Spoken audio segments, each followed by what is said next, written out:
आपका सर यही है श्याम नगर। मैं तो यहीं पोस्टिंग था और इसमें आर्मी में। अच्छा, तो आपके रिटायरमेंट के साथ साथ बच्चा चला गया कॉलेज, बस यही खुशी है। क्या हुआ यार? सर सिलेक्शन हो रहा है। हो रहा है? कितनी रैंक आ रही है? 19,000 सर। वेरी गुड, बहुत बहुत बधाई। मिठाई लाओ, बच्चे खिलाए भाई। तो कौन सा अटेम्प्ट था तुम्हारा? सर मेरा 4th अटैम्प्ट था। पिछली बार कितने नंबर थे? सर पिछली बार मेरा सिर्फ 1 मार्क से रह गया था। एक नंबर से? 646 थे मेरे और 647 पे बंद हो गई थी। तो घर में लोगों ने कहा नहीं बेटा तुम्हारी किस्मत अब ठीक नहीं, 1 नंबर से रुका है? सर बिल्कुल सर, कहा था सर। हम खुद डिमोटिवेट बहुत हो गए थे। पहले मेरे 651 थे, तभी 28,000 रैंक थी। तब थोड़े चांसेस थे कि अगर 13 कॉलेजेस खुल जाएंगे तो मिलेगा। लेकिन सर फिर तो पापा तो और खुश होंगे, तो तुम डॉक्टर बन गए। जी सर।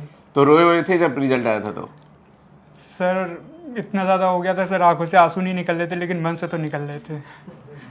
आंसू सूख गए थे? हाँ सर, कह सकते हैं। तो कितने दिन बाद फिर पढ़ाई शुरू की?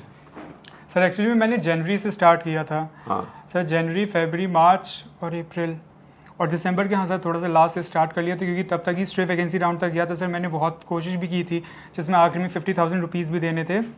मैंने सर उसमें भी गया था, लेकिन नहीं मिला था। हार्ड लक था सर उस टाइम बहुत ज़्यादा। तो रोते रोते आंसू भी सूख गए थे हैं? हाँ सर, लेकिन रो तो रहे थे सर, लेकिन दिख नहीं रहे थे आंसू।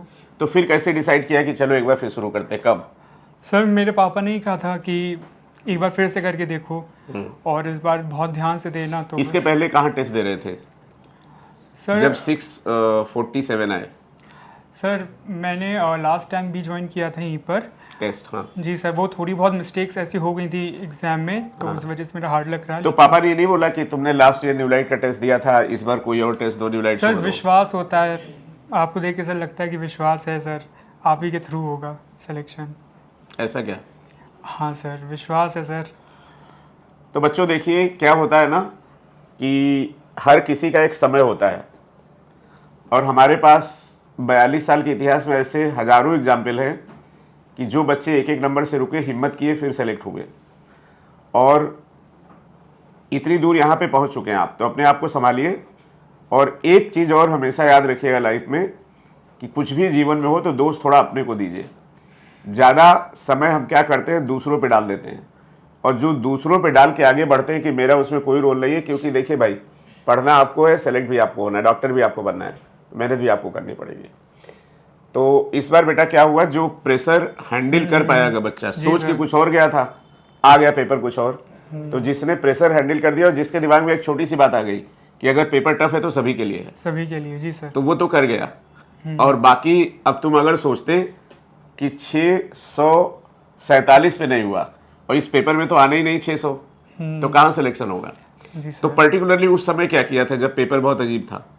सर सबसे पहले तो मैंने बायो अटेम्प्ट किया। मुझे लगा कि बायो इतना कठिन है तो अब केमिस्ट्री और फिजिक्स तो पक्का इजी होगा। फिर अच्छा। मैंने केमिस्ट्री अटेम्प्ट किया। अब मुझे लगा कि बायो और केमिस्ट्री बहुत कठिन आया तो फिजिक्स तो पक्का बहुत इजी आया होगा, उसको तुरंत कर लेते हैं। फिर फिजिक्स करने गए सर, वो तो फिर माइंड ब्लो हो गया था। लेकिन फिर भी हमें पता था कि अगर मेरे लिए है तो जैसा आपने कहा था, और आपके पहले वीडियोज़ में भी आपने यही कहा है, तो सर मेरे अंदर विश्वास था अगर मुझे लग रहा है तो सभी के लिए होगा ये टफ। तो सर मैंने अपना माइंडसेट खोया नहीं और मैंने किया था सर। बट या स्टिल OMR में 1-2 मिस्टेक्स हो गई हैं मुझसे, तो सर सभी उसका से हो बहुत जाती है। जी सर, बिकॉज आखिरी टाइम पे जब हम वो कर रहे थे, हालांकि मैंने OMR शीट के टाइम रखा भी हुआ था सर बचा के, लेकिन फिर भी उस टाइम पे हाथ तो अच्छा, नहीं तुमको लगते बता थे। दें, अगर तुमने पहले फिजिक्स अटेम्प्ट कर लिया होता तो फिर तो समझ कुछ लो भी फिर नहीं तैयारी कर पाते। रहे होते। जी सर। तो बच्चों फिर से एक बार आपको बता दें कि पेपर का लेवल कभी भी सिलेक्शन को डिसाइड नहीं करता है। जी सर। सिलेक्शन तो उतने ही का होना है जितने का होना है, ठीक। पिछली बार 700 के ज्यादा ऊपर इतने बच्चे थे, इस बार कोई 700 नहीं है। और मैंने कई वीडियो में शायद बोला भी था कि भूल जाओ 700 नंबर, ठीक है ना। तो गॉड ब्लेस यू बेटा। जो भी एक तो 25 को कार्डिया है और उसके बाद घर कहाँ तुम्हारा? सर कानपुर में ही है। हाँ, तो आते रहना अब। जी सर, श्योर। ठीक है, आप लोगों का प्रोग्राम आप लोग तैयारी करके। गॉड ब्लेस यू बेटा। Thank you sir, thank you. अच्छे डॉक्टर बनिए, देश समाज की सेवा करिए, जी जी। ठीक। और सेंटिमेंट्स कभी मत भूलिएगा। जी सर। जाओ।